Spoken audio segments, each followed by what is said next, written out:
आज हम देखेंगे पॉलिटी का एक बहुत ही इम्पोर्टेंट टॉपिक है आपात उपबंध। आपात उपबंध मतलब होता है इमरजेंसी।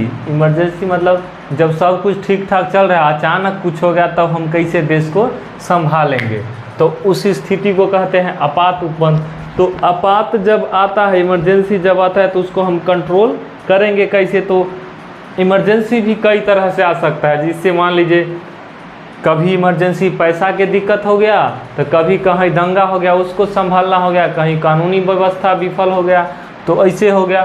तो इस तरह से आपात अलग अलग तरीके से आते हैं। तो आपात सबसे पहले ये है कि इसका वर्णन संविधान में किया गया है कि हो सकता है संविधान बनाने वाले जो लोग थे वो इतने विद्वान थे कि वो समझते थे कि कभी ना कभी समस्या आएगा ही आएगा, जैसे चल रहा है उसे ठीक ठाक से चलेगा नहीं, तो इसीलिए आपात उपबंध को संविधान में ही जोड़ा गया। तो संविधान के भाग 18 मतलब एक छोटा छोटा करके कई भाग को 22 भाग को बनाया गया है, जिसमें से भाग 18 में क्या किया गया है, आपके आपात उपबंध के बारे में बताया गया। आपात कि आपात आता है तो उससे कैसे हम उभरेंगे। तो ये आपात जो है आपके, ये 3 तरह से आपात से उभरने के लिए संविधान में तरीका अपनाया गया है। तो आपात आ कौन कौन से सकते हैं, तो सबसे पहले राष्ट्रीय आपात। राष्ट्रीय आपात की मतलब पूरे राष्ट्र में कहीं कोई आपात जब आ जाए तो उसको कैसे हैंडल करेंगे, तो उसको राष्ट्रीय आपात हो गया। उसके बाद हो गया राष्ट्रपति शासन। राष्ट्रपति शासन की कोई भी ऐसा एक विशेष क्षेत्र जहां राज्य में या कोई भी क्षेत्र में जहां कानून जो बना हुआ है उसके हिसाब से जो काम नहीं कर रहे हैं और मनमानी चल रहा है, तो इसीलिए उस स्थिति में राष्ट्रपति शासन लागू होता है। और एक होता है आपका वित्तीय आपात। जब देश में जैसे परिवार में ही धीरे धीरे जब पैसे की कमी होने लगता है, तो हम क्या करते हैं, कुछ चीज़ें में शॉर्ट करने लगते हैं या कुछ चीज़ों को इनकम के लिए बढ़ाने लगते हैं, काम ज़्यादा करने लगते हैं, ज़्यादा मेहनत करने लगते हैं ताकि ज़्यादा कहीं से भी पैसा आए।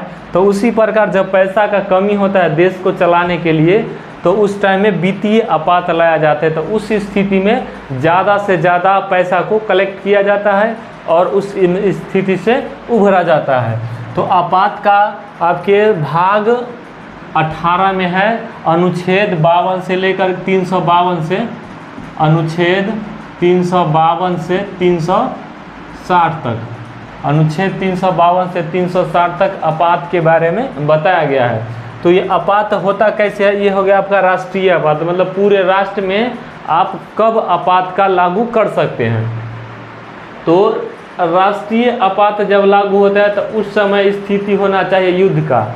जैसे युद्ध हो गया अचानक से कहीं, तो उस समय में उस स्थिति में आप क्या कीजिएगा, क्या करते हैं, राष्ट्रपति जी की आपातकाल लागू कर देते हैं। अब तो होता है कि जहां युद्ध होता है उस विशेष क्षेत्र में लागू किया जाता है, संविधान को संशोधन करके किया गया फिर। लेकिन पहले होता था क्या कि जब युद्ध हुआ तो पूरे देश में ही आपात लागू हो जाता था। जैसे 1962 में भारत और चीन युद्ध हुआ, इंडो चाइना वार जब हुआ तो उस स्थिति में पूरे देश में आपके लागू हुआ था आपात। और उसके बाद युद्ध का ही फिर हुआ था 1965 में भारत पाक युद्ध, तो उस स्थिति में भी पूरा देश में आपातकाल लागू किया गया था। और दूसरा है आपका बाह्य आक्रमण, मतलब बाहर से अचानक कोई आक्रमण कर दे।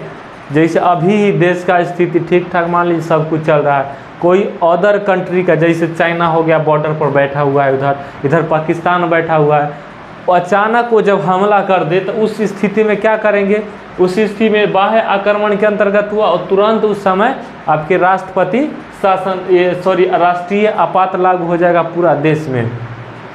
तो इस स्थिति में एक राष्ट्रीय आपात लागू होता है।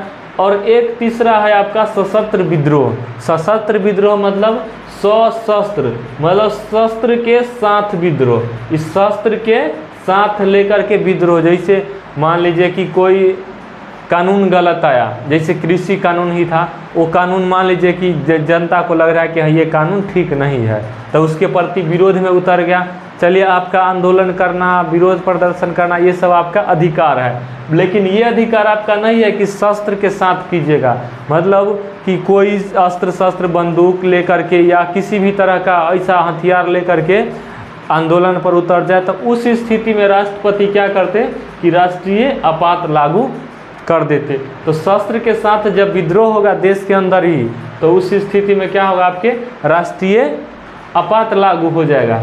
तो जब राष्ट्रीय आपात लागू हो गया तो उस स्थिति में क्या क्या होता है, ये चीज़ हम एक बार समझ लेते हैं। तो ये राज्य की कार्यकाल जो है, कोई भी राज्य सरकार, जैसे कानून बना हुआ है, जो ये जैसे मान लीजिए ये कानून बना हुआ है विधायिका का, भी पिछले वीडियो में हम समझाया कि ये विधायिका कैसे कानून, तो विधायिका जो बनाती है कानून, एक केंद्र स्तर पर बनाती है और एक राज्य स्तर पर बनाती है।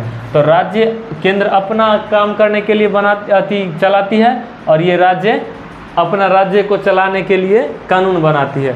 लेकिन जब जैसी राष्ट्रीय आपातकाल लागू हुआ तो राज्य सरकार के पास जो राज्य सूची में जो विषय है, राज्य सूची में जो विषय है, उस पर भी कानून कौन बनाएगी, आपकी केंद्र सरकार बनाएगी और उसी का जो है मानना वो सर्वोपरि माना जाएगा। तो उस स्थिति में क्या होता है कि राज्य की कार्यपालिका किसके अंदर होता है, डायरेक्ट केंद्र सरकार करती है। यहाँ पर राज्य अपना मुख्यमंत्री जो चलाता है राज्य, वो उसका नहीं चलने लगता है और डायरेक्ट यहाँ कौन चलाने लगता है, आपके केंद्र सरकार। केंद्र सरकार का ही सारा नियम यहाँ पे फॉलो होगा। उसके बाद है कि राज्य सूची पर कानून बनाना, कि राज्य सूची पर जो कानून है वो कौन बनाती है, आपके केंद्र सरकार बना ले, सब सूची पर वही कानून बनाने लगते। उसके बाद होता है कि लोकसभा के कार्यकाल। लोकसभा के कार्यकाल क्या होता है, जैसे आपके लोकसभा का चुनाव हुआ, संसद जो होता है सांसद जिसमें आप चुन के भेजते हैं, उसका चुनाव हुआ तो 5 साल के लिए चुनाव हो गया।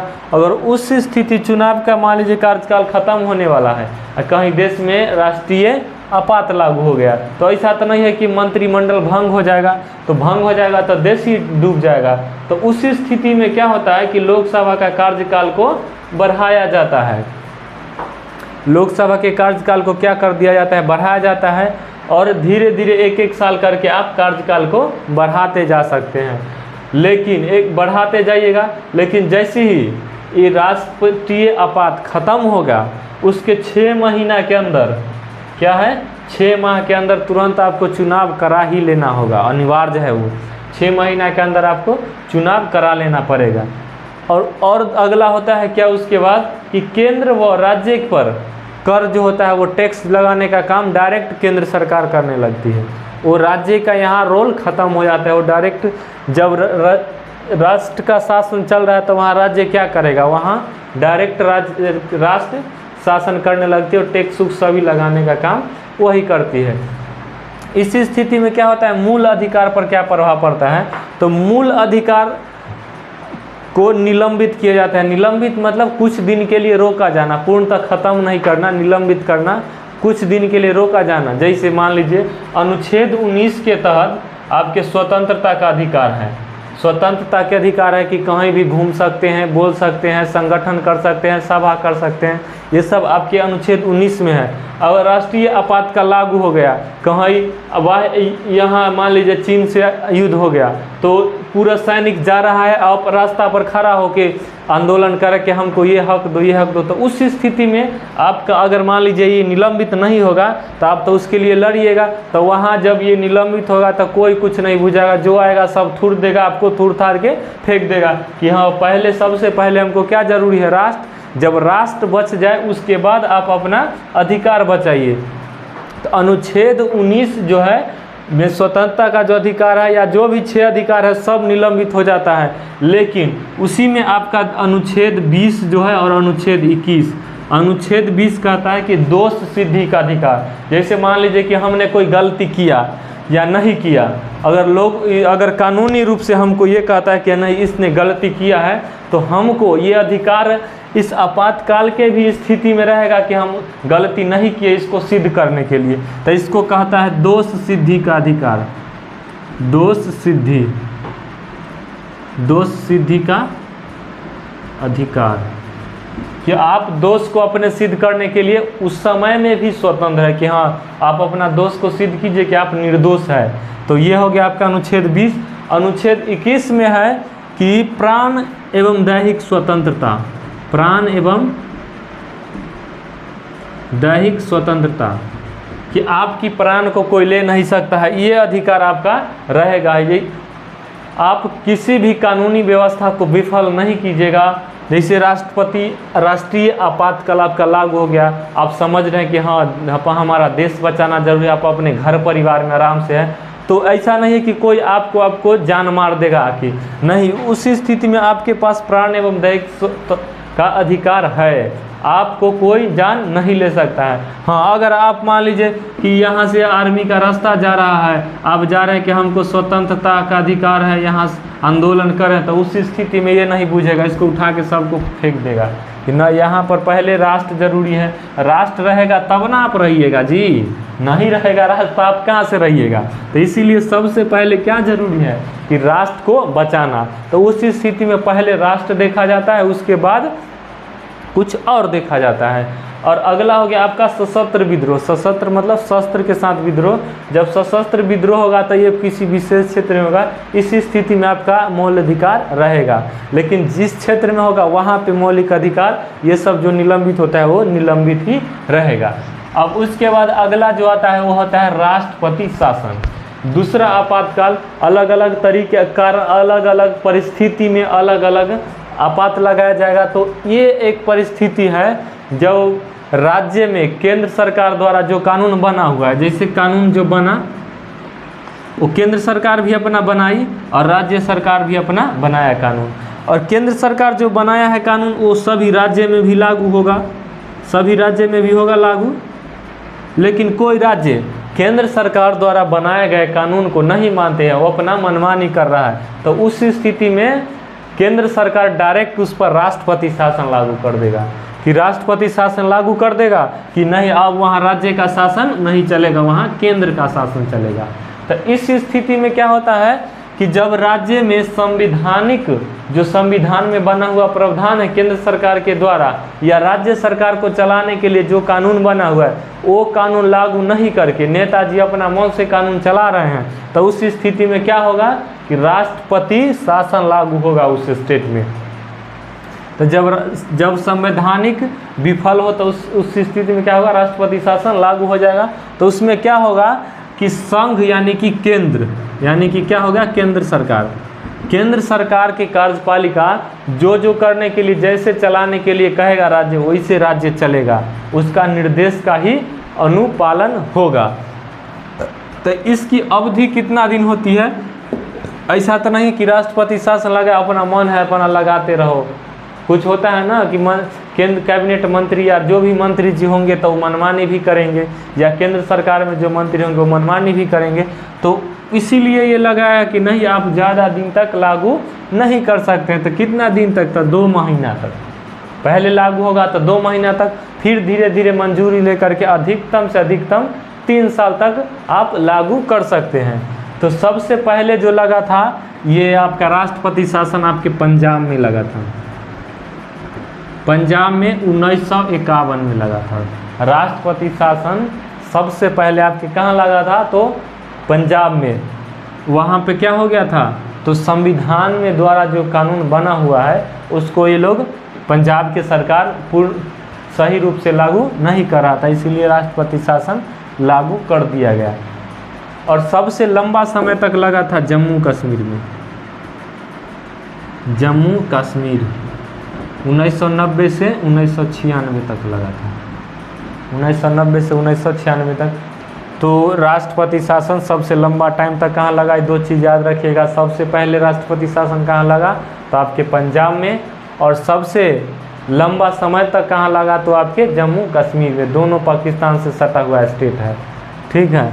तो उसके बाद ये तो देख लिया आपकी ये हो गया राष्ट्रीय आपात, राष्ट्रपति शासन। जब देश में वित्तीय आपात मतलब पैसा कौड़ी के कमी होगा तो कैसे चलाएगा देश।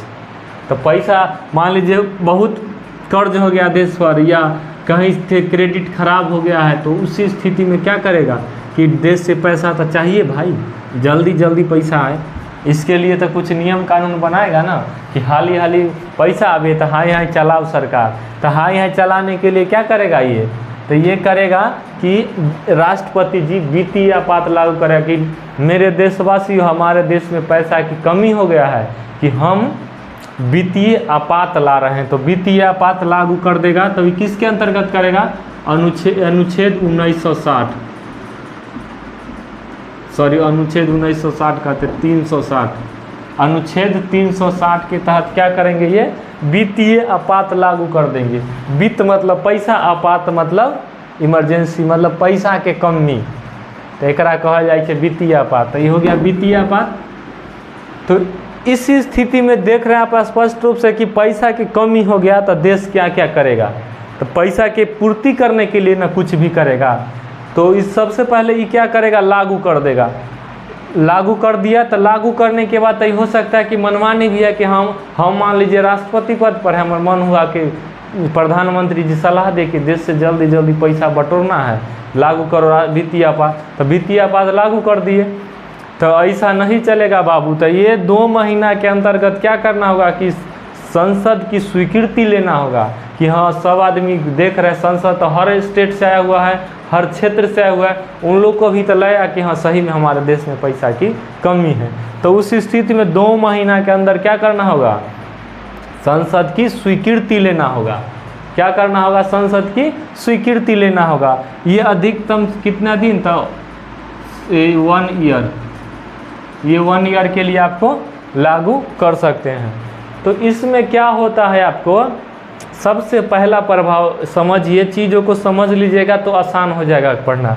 सबसे पहले आप ये समझ कि ये लागू क्यों किया है, तो पैसा को लाने के लिए। तो पैसा लाएगा तो खर्चा कम करेगा, खर्चा कम मतलब क्या, कोई से काम करवा रहा है तो उसको कम मजदूरी देगा, ज़्यादा देगा तो ज़्यादा खर्च हो रहा है ना।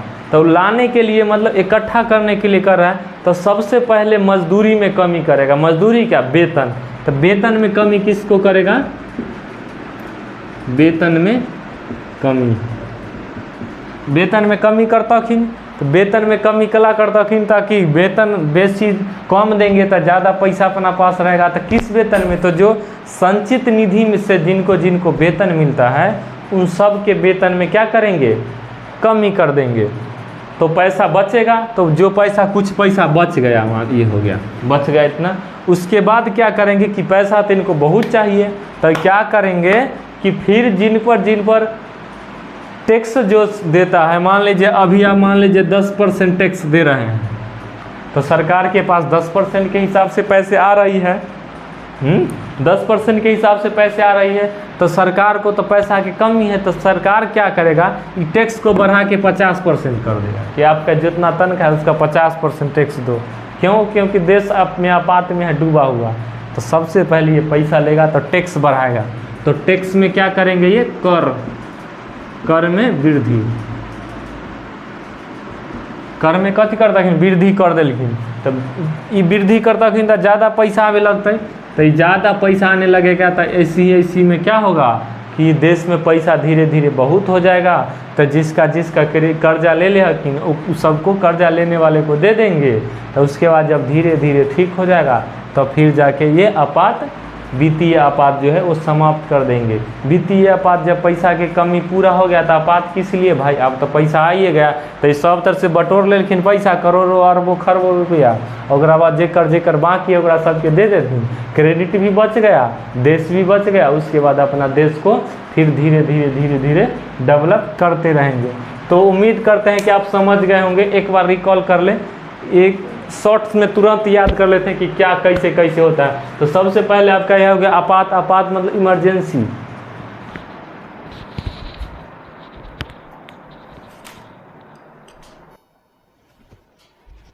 तो एक बार हम इसको रिकॉल कर लेते हैं। तो है क्या ये कि राष्ट्रपति जो राष्ट्रीय आपात लगाते हैं, जो राष्ट्रपति शासन लगाते हैं, जो वित्तीय आपात लगाते हैं, तो ये आपात उपबंध मतलब इमरजेंसी को कंट्रोल करने के लिए क्या क्या नियम लगाते हैं उसको राष्ट्रीय आपात उपबंध कहते हैं। तो आपात पहला हो गया आपका राष्ट्रीय आपात। तो पूरे राष्ट्र में जब आपके युद्ध या बाह्य आक्रमण या सशस्त्र विद्रोह हो तो उस स्थिति में राष्ट्रीय आपात लगाया जाता है। तो इसमें होता है कि राज्य की कार्यपालिका डायरेक्ट केंद्र सरकार संभालती है, और राज्य सूची पर जो भी कानून बनाने का काम पहले राज्य सरकार करती थी वो केंद्र सरकार करती है। मतलब सिंपल में समझिए कि राष्ट्र सर्वोपरि हो जाता है, सब काम करने का अधिकार उसी के पास हो जाता है, मूल अधिकार का निलंबन हो जाता है। सशस्त्र विद्रोह पर मूल अधिकार को सभी को निलंबित नहीं किया जाता है, जिस क्षेत्र में होता है उधर का मूल अधिकार निलंबित किया जाता है। उसके बाद आपका दूसरा था राष्ट्रपति शासन। राष्ट्रपति शासन, जब देश में के किसी भी राज्य में कानूनी व्यवस्था जब विफल हो जाए, मतलब जो संविधान में जो कानून बना हुआ है वो कानून के अनुसार से राज्य सरकार काम नहीं कर रही है, तो उस स्थिति में राष्ट्रपति देखेगा तो राष्ट्रपति शासन लागू करेगा, तो राष्ट्रपति डायरेक्ट उस स्टेट में काम शासन करने लगती है। और तीसरा होता है आपके वित्तीय आपात। वित्तीय आपात मतलब पैसा कौड़ी के जब कमी, पैसा कौड़ी के जब कमी होगा तो सब तरह से पैसा बटोरने के लिए जो नियम लगाएंगे उसको कहेंगे वित्तीय आपात। वित्तीय आपात में होता क्या है कि इसको अपना मन से तो लागू कर दिए, लेकिन 2 महीना के अंदर का स्वीकृति लेना होगा, स्वीकृति ले लिए, उसके बाद इसको 1 साल तक लागू कर सकते हैं मैक्सिमम। और उसके बाद इसमें क्या होता है कि इसका सिंपल फंडा है वित्तीय आपात को ठीक करने का कि राम नाम जपना, पराया माल अपना। तो पराये के पास जितना भी धन है उस सब को अपने पास लाने के लिए कौन सा नियम लगा देते हैं, वित्तीय आपात। कि वित्तीय आपात से पैसा की हमारा कमी है, लाभ सब, तो सबसे पैसा ले लेगा कौन में, वित्तीय आपात में। तो इसमें वेतन कम कर देगा, मतलब मजदूरी करवा रहा है, काम कितना करवाएगा, पैसा देगा कम। इसमें मूल रूप से होता किस है कि जिसको संचित निधि से पैसा दिया जाता है उसका पैसा